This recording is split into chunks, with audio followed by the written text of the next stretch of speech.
gonna throw. One-on-one, Davis has it. Touchdown! Carolina wins! Carolina is the Coastal Division champion! Javonte Williams to the left of Howe. He'll send him out into the flat right side. Howe looking, standing tall, lets it go, man there! Touchdown! Touchdown, Carolina! The pistol, Jackson behind him. Hands off to Jackson, he tried a jump pass, and it's intercepted! Surratt intercepts it! Holy cow, Carolina's gonna win! And off to Javonte Williams again, pops it to the left. Javonte leaps over a man, crosses the 50, trucks over a defender, spins by another. Goodness gracious, he's down to about the 15, and he did absolutely everything in one carry. Here's the shotgun snap to Aguilar. Drops back, pressure coming, Aguilar floats it up, incomplete! No flags! Head on back up the mountain! Carolina wins it in double overtime! Loftus out of the shotgun, throws to the end zone, incomplete! Incomplete! The bell belongs to us! Carolina wins it 47-45 in double overtime! Bernard fields it at the 26. Heading to the far side. Gio at the 35. Gio, he's at the 50. No, he's not. Yes, he is. Gio is going to take it for a touchdown. Are you kidding me?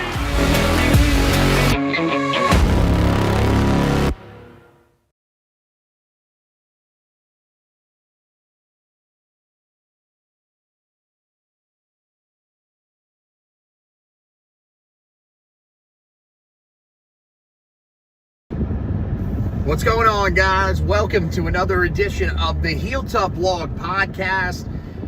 Coming at you, not live. It'll be a recorded edition of the podcast, but a shorter edition. Just wanted to put something together after we got the news that we got today, that Carolina closing in officially now on their offensive coordinator. We had some of the reporting around Scott Turner. Now it appears that Carolina may officially have their guy, and it is one that is not necessarily the most popular. There are still some people, though, that feel like this could work out for Carolina. So I'll talk a little bit about my opinions on what Carolina is potentially going to do at that spot. Also, panic ensuing based off of the bowl game that is going on currently as I speak, the Tony the Tiger Sun Bowl. I wanted to say Hyundai Sun Bowl. I believe that was actually the sponsor when Carolina last went out there in that game back in 2016 against the Stanford Cardinal, but no longer. Now it is the Tony the Tiger Sun Bowl as the Louisville Cardinals going up against the Stephen Belichick coached Washington Huskies, and things not necessarily going great for the soon-to-be defensive coordinator for the North Carolina Tar Heels. So we'll talk about that, as well as just a couple of updates on some of the other names that are going to be on campus for Carolina. We'll reiterate one that we told you about, I believe, 2 podcasts ago. I know we didn't bring him up last night, so I just want to make sure that we know that he will be on campus early on here once the dead period is officially lifted. I believe that he actually is going to be on campus late during the week here for Carolina. So a lot of targets out there, some guys that'll be entering the transfer portal that you would expect Carolina to potentially be jumping in on, and we'll talk about all of those guys here that Carolina has on the visit schedule moving forward for you guys at the end here. But as I mentioned, want to talk about Freddie Kitchens potentially being the hire for Carolina as the offensive coordinator. Now, the thing that is important is that it hasn't become official just yet. So until Carolina football puts out a statement, there is still a chance that it doesn't actually end up becoming official. But it's looking like it's moving in the direction that he is going to be the pick for Carolina as the offensive coordinator. I think, over the last week or so, it really felt like things were starting to trend in that direction. I think that the initial rumors around Scott Turner, and I get what people were saying, that if that deal was going to come into place, it'd be something that you'd have to wait on. But it felt like we would have heard more rumors around it. It felt like you would have almost gotten a all but done type of feeling with that. There would have been reporting around it that he's waiting until the end of the season to officially sign, whatever. Especially with the fact that the Raiders simply aren't good. He's not going to return as their offensive coordinator next year. You wouldn't imagine. I don't know what they're going to do with Antonio Pierce, so I guess that sort of could determine what they do at the offensive coordinator position. But my thinking is he probably will not be retained there. So you would think that if that was the direction they were leaning, you would have gotten a sense over the last couple of weeks since that report that Carolina was advancing in talks and that it was close to being done. The other guy that came up, Charlie Weiss Jr., was a name that I really liked. I thought there was a lot of potential there on that one. That was the first name that I saw. That was a rumored one on a message board. I think maybe there might have been some credence to it. But in the end, that ultimately doesn't end up working out either. And so now it seems like they've fully turned their attention to Freddie Kitchens. And the thing that sucks is I think that if this would have been the move before the bowl game, I think it's probably a little more popular. I don't think it's seen as a home run. I don't think that everybody would have been on board with it, but I really do believe that there would have been more people that would have said, I see an avenue to where this can succeed. You go to the bowl game, he's the guy that's the interim coach, and part of the reason why I think you have to look at the bowl game differently is he is the interim head coach. He's the guy that's having to basically do everything. Yes, he's coordinating the offense too, because Chip Lindsey ends up moving on to take the offensive coordinator position at Michigan. But at the same time, he's still an offensive mind, and you would have expected a better performance in the game. The thing is that when you lose quarterback Jacoby Criswell, you were kind of hamstrung. Now, the thing that I would say that I agree with that a lot of people will say as a response to that is, well, shouldn't he have had a plan at backup quarterback? I agree with that wholeheartedly. That's the reason why I think if there were concerns, and to me there would have been concerns whether or not this hire was made before or as it is now after the bowl game. I think that the concern now is that there was just absolutely no plan for if you ended up having to replace Jacoby Criswell, if Criswell was just that bad, and you eventually had to turn to either Michael Merdinger or Caleb Hood. Now, I doubt it. To be honest with you, I think they were just going to go all out on Jacoby Criswell. And even if the game looked like Boston College, that was going to be what they were going to roll with.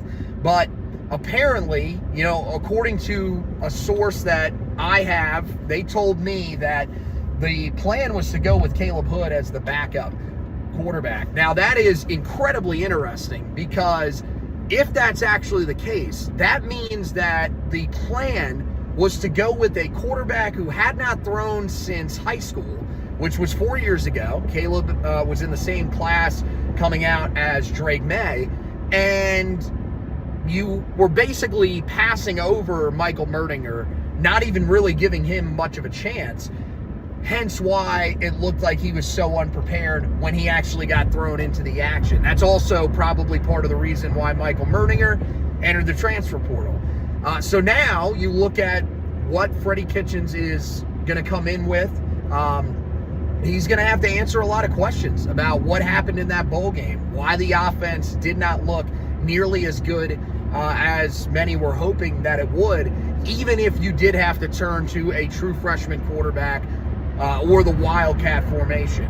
You saw one of the things that I would want to ask him is, hey, you really succeeded in that fourth quarter when you decided that you were going to go with 6 offensive linemen to block as opposed to relying on just your tight ends and a running back to help you out in space blocking wise, why didn't you go to that earlier? So you kind of wonder about the adjustment ability, and that's something that we've talked about at the offensive coordinator position for a while. Outside of the red zone inefficiency, I think the second closest thing to that is when defenses have been able to make adjustments against Phil Longo and Chip Lindsey's offenses, there hasn't really seemed to be much of a counter.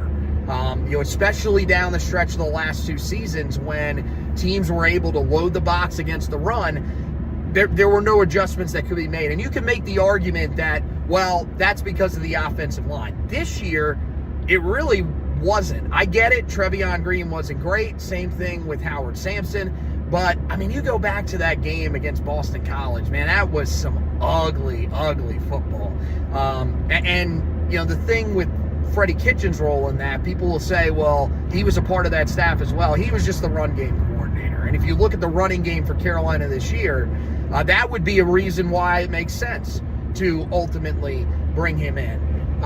So, look, where am I at on the hire? Honestly, I think it's kind of an average hire. I really do. I think it is it's a guy that fits what Belichick is looking for.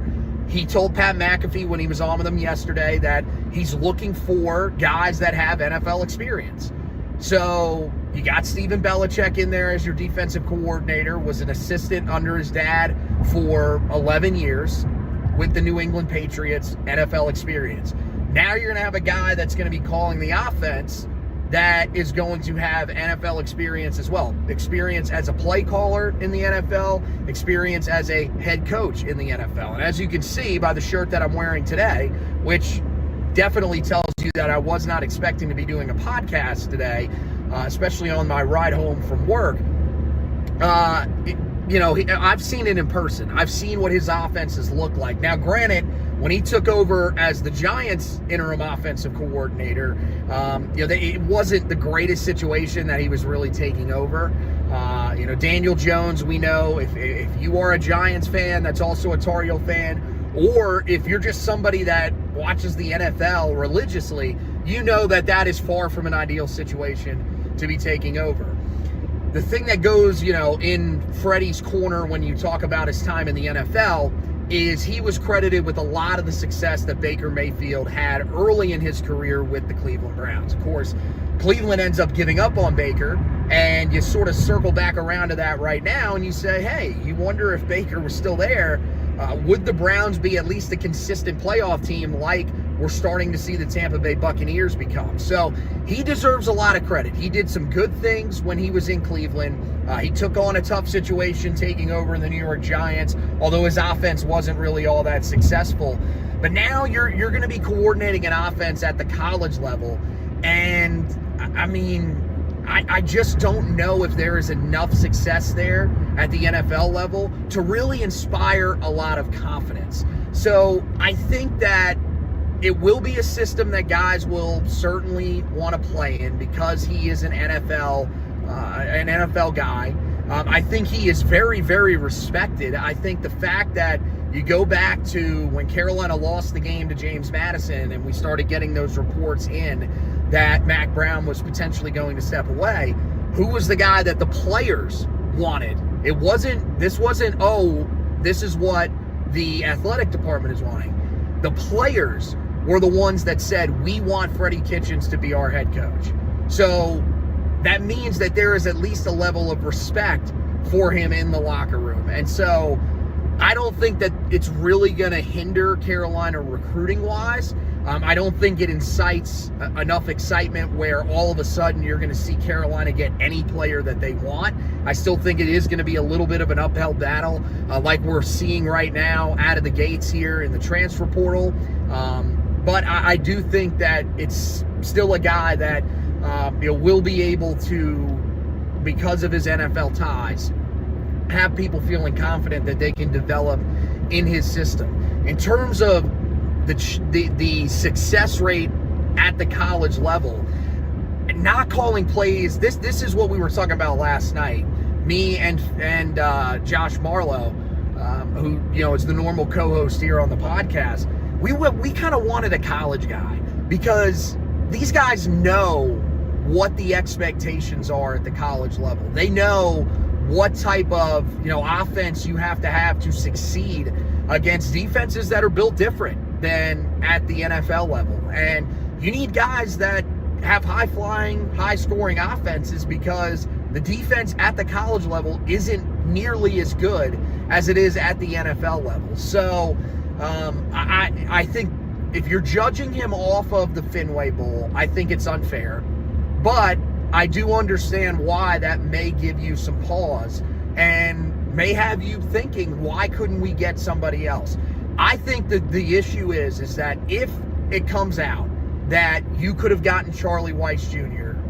if you offered him the job, you could have gotten Tommy Rees, who, apparently was a finalist for the head coaching job after being a quarterback's coach for Alabama under Nick Saban, and going to the NFL level as a quarterback's coach as well. Actually, he may have been the offensive coordinator. I think I got that mixed up. Offensive coordinator, I believe, at Alabama under Nick Saban, and now is at the NFL level. I believe he's actually with the Cleveland Browns, ironically enough, as their quarterback's coach. If it comes out that one of those two guys wanted the job, to me, that'd be a tough pill to swallow, because those were the two guys that I had near the top of my list. But if if we don't end up finding anything out about that, or if it's comes out that, look, neither one of those guys were really all that interested in the job, then I think this hire starts to make a little bit of sense. And the thing that, when I saw this come down earlier today, the thing that I was kind of reminded of was that makes me, sort of take a step back, and even though I'm not the biggest fan of the hire, say, let's see where it goes, is remember when South Carolina hired Dowell Loggins, there were a lot of people that were very, very critical of that choice. And you could say, well, look at how bad South Carolina was last year. If you watch that South Carolina team, and all you have to do is go back to that season opener that Carolina played against them. And yes, the offensive line, which simply was just incredibly inexperienced and had guys that weren't really good enough to be playing at the power conference level, they were horrendous. And that was the reason that South Carolina lost the game. But if you watch the way that offense moved out, through the passing game, and then you follow that throughout last year and especially into this year, and what he was able to do with Lenora Sellers, I think you would probably be shocked at just how good of an offensive team South Carolina became. And when Dowell Loggins was, originally brought in, he's a guy that, wasn't disgraced from the NFL, but, had sort of fallen out of favor with NFL teams. I think that could be maybe what you're looking at with Freddie Kitchens. That's possible. That's what I'm saying. Is he guaranteed to be that guy? No. But that's why I would say, don't look at this and say, oh, this is just the worst hire that Carolina can make. There's no way that this is going to work out, because you certainly could be surprised when it's all said and done. Now, I told you we're going to give you, an update on the guys that Carolina is going to have in for transfer visits. We'll give that to you here in just a second. But, the other talking point that I saw some Tar Heel fans, on social media, rambling about during today's bowl games, focused on Stephen Belichick and the defense for Washington that did not have a great day today. Now, admittedly, I don't know how many guys set out for Washington defensively. I don't think there were many, because this Washington defense wasn't nearly as stacked as they were last year with draft prospects. This is what concerns me a little bit about going all in and saying that Stephen Belichick is going to immediately fix everything with Carolina on that side of the ball. Do I think that they have a chance to be better next year, especially against the competition that they should be better against? Yes, because if you go back and you look at what Washington did this year, the teams that they were supposed to play well defensively against, they played well against. The only team that I looked at and said, wow, I can't believe how many yards they gave up, how many points they gave up, was Iowa. That's the one game that you would mark down against him. But every other game, for the most part, when they let up a lot of points, it was to some of the best offenses in the Big Ten, some of the best offenses in the country. But this is the hesitancy when it comes to saying that Carolina's defense is going to immediately be great. Yes, I think being back with his dad, having his dad's help in terms of forming what that defense is ultimately going to be, it makes sense that could lead you to believe there is going to be more success than he's having right now with Washington. But the thing is that he's still the guy that's calling this defense, and he's still young. That I don't know if we realize that. And you heard 11 years of experience, and that might seem like a lot, but when it comes to being a coordinator, 11 years of experience just at the coaching ranks, and now a 12th year if you count this year at Washington. It's really not as many as you would think, especially when you're looking for a guy to come in and completely overhaul a defense. So I think it shows you, especially with him being a guy that was at the college level for 1 year, it may take some time. There's going to be some growing pains because he is still learning as a defensive coordinator at this level. That doesn't mean that you should be all out on this experiment and now panicking and saying that, oh, this hire of Bill Belichick isn't going to work. But it's what I said last night when I was mentioning the roster. I think Carolina fans, when they saw the hire of Bill Belichick, immediately thought to themselves, this is going to be a great team. This is going to be a team right out of the gate that can win the ACC, that can make the college football playoff, and that should be the expectation. The thing that I want people to understand is I'm not saying that that's not possible. It's Bill Belichick. Anything is possible when you have one of the greatest football minds on your sideline leading your group. We know that the message of toughness, physicality, the culture is going to be there. It's going to take some time potentially to instill, but you'll see signs of it during this year. I think that the expectation of them being a college football playoff contender, we're starting to see that with some of the hires that he's making and where the roster is, that might be a little too far-fetched to say that's what you should be. Like, if Carolina doesn't reach the playoff, you should be disappointed. If Carolina doesn't win the ACC championship, you should be disappointed. So, we'll see ultimately what happens. Again, I don't think either one of these you should be sounding the alarm on, but it's definitely something that you should be taking notice of with both of these coordinators.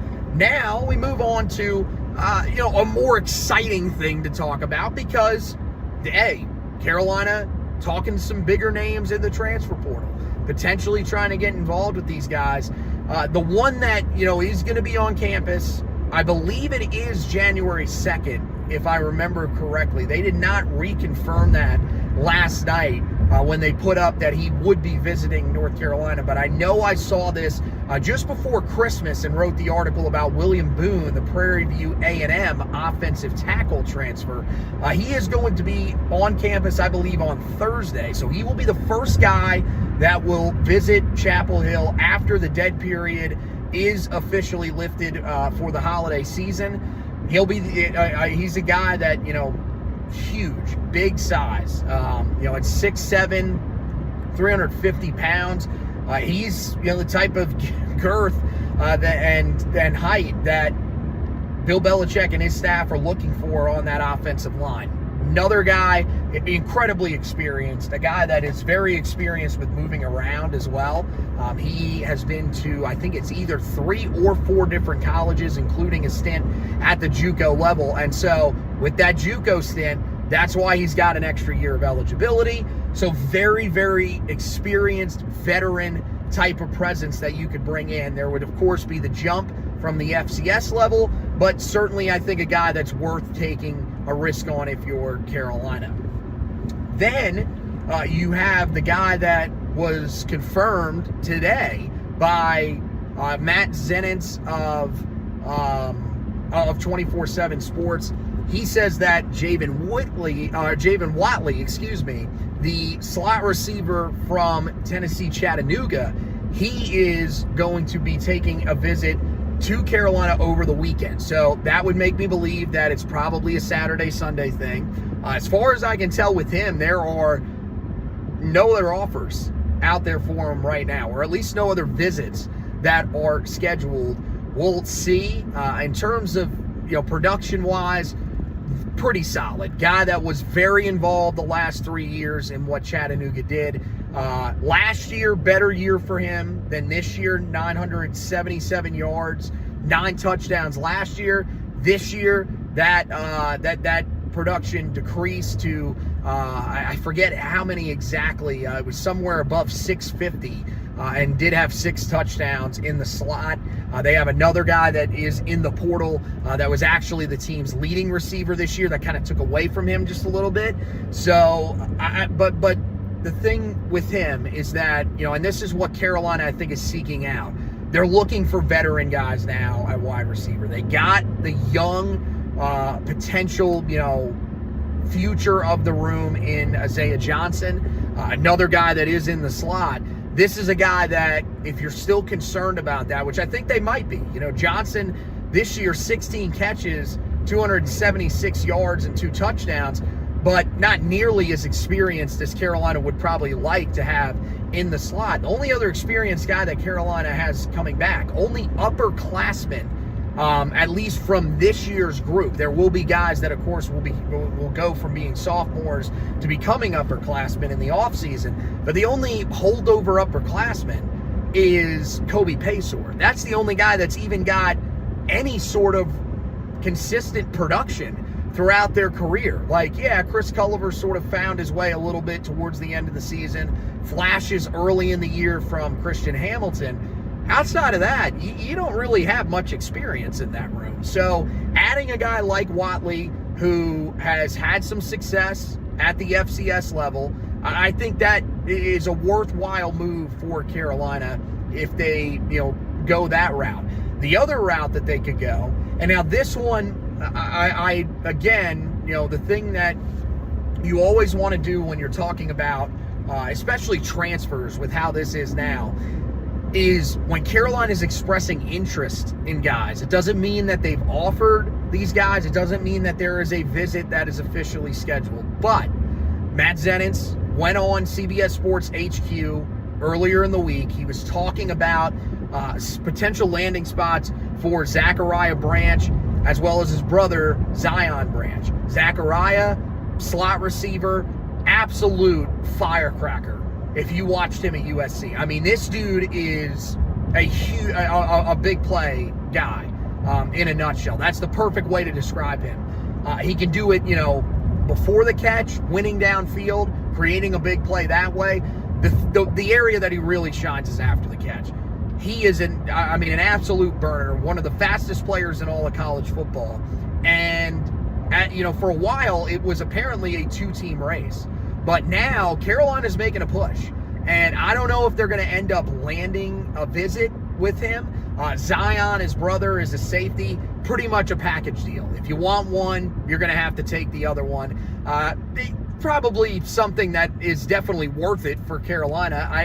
Zion Branch, not nearly as talented as his brother, but let's be honest, at safety, Carolina shouldn't be picky. If you can get someone in that room, as many bites at the apple as you can possibly have, the better, because, that room for the better part of the last 3 years has been just downright terrible.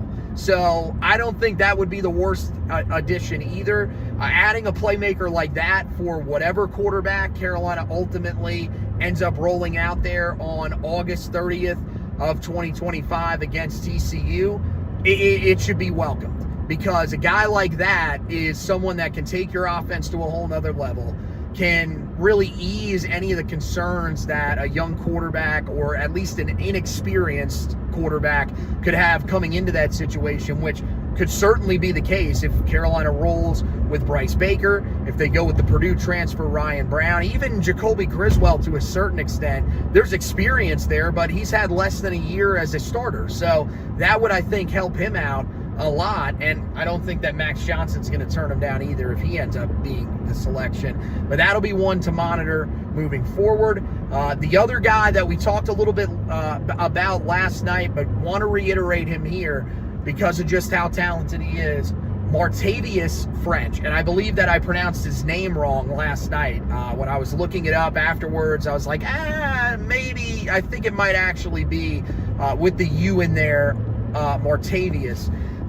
Very, very talented player. A guy that was originally committed to Tennessee out of high school. So this was someone that went to Tennessee, ends up going to the JUCO level, plays at one of the best JUCO schools that you can go to, Hutchinson Community College. They produced a ton of talent. Ends up at UTSA and was a 3-year contributor there. Last 2 years, incredibly productive. Became the starter for them in the middle of last year and put together some good numbers last year. This year was the best year that he's had. 80 total tackles, 17 tackles for loss as an inside linebacker. He had a tackle for loss in all but one game during this season. Keep in mind, they played 13 games because they played in the Myrtle Beach Bowl earlier in bowl season. He is a tremendous player. There's some some really good instincts there when you watch him on film. And I think he's a guy that Carolina should definitely be willing to take. That's one of those things where Carolina went out, they got Kamori House. He's a guy that you really like. Played a decent amount this year at Washington as a true freshman. 3 years of eligibility, plenty of upside to him. Great in coverage.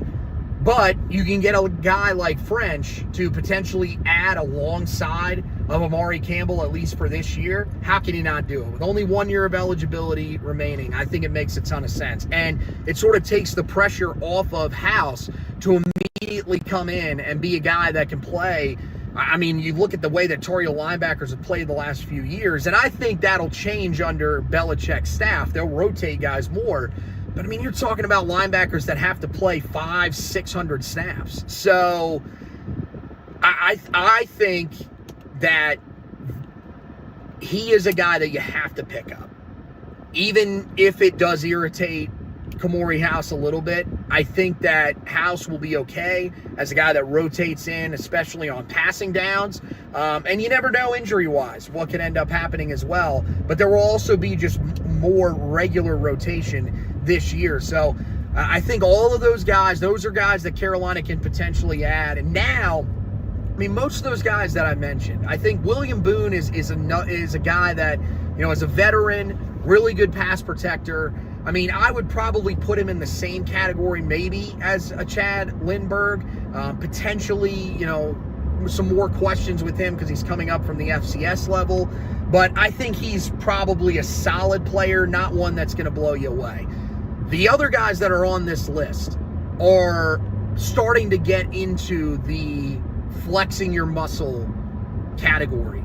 The guys that we thought Carolina could potentially land with Bill Belichick being there. So I think you're going to start to see maybe some of those bigger names that are in the transfer portal. One name that I'm really shocked that we haven't seen Carolina linked to yet, and I haven't seen them linked to anybody just yet. So that's one thing that you have to note as well. I would not be shocked if Carolina eventually jumps in on the Christian Harrison in that race, because Christian Harrison, the son of Rodney Harrison, it would make a ton of sense if he goes and plays for Bill Belichick and Stephen Belichick as well. I would think that could certainly be on the table. And so I think that's the thing. You're going to see those guys, you know, some guys that ended up entering the transfer portal after the first round of the college football playoff. Carolina will probably start establishing connections with them. And then I think you'll see guys that bow out in this next round of the playoff that you'll start seeing connections with. This is the thing, is that until July 25th, or July 25th, oh geez, hopefully not, until January 25th, rather, you won't really know just where Carolina ends up sitting with the transfer portal. And even then, you know, there could still be visits that have to take place because the college football playoff extends all the way to January 20th. Then you have that 5-day window where players that are on college football playoff teams are allowed to enter the transfer portal. So there is still a long way to go. We're not even into the month of January just yet. So I don't think it's time to panic and say, oh, Carolina's not landing any of the big names. We were lied to. But I do think that, you look at the names that they've gotten so far. I think there's a good chance that most of the guys that are on the roster currently are probably going to be guys that remain and stick it out.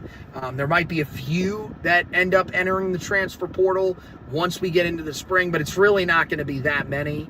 And I think that this team, while people thought there could be a massive overhaul, very similar to what we saw with Deion Sanders at Colorado, I don't think that's what you're going to see, but you're still going to see them pick up some guys that you can classify as headliners, I think, here in the next couple of weeks. So that's going to wrap it up for this edition of the podcast. Guys, make sure you head over to the website, HeelToughBlog.com. Article up there about Freddie Kitchens, expecting to become the offensive coordinator. Definitely go and check that out.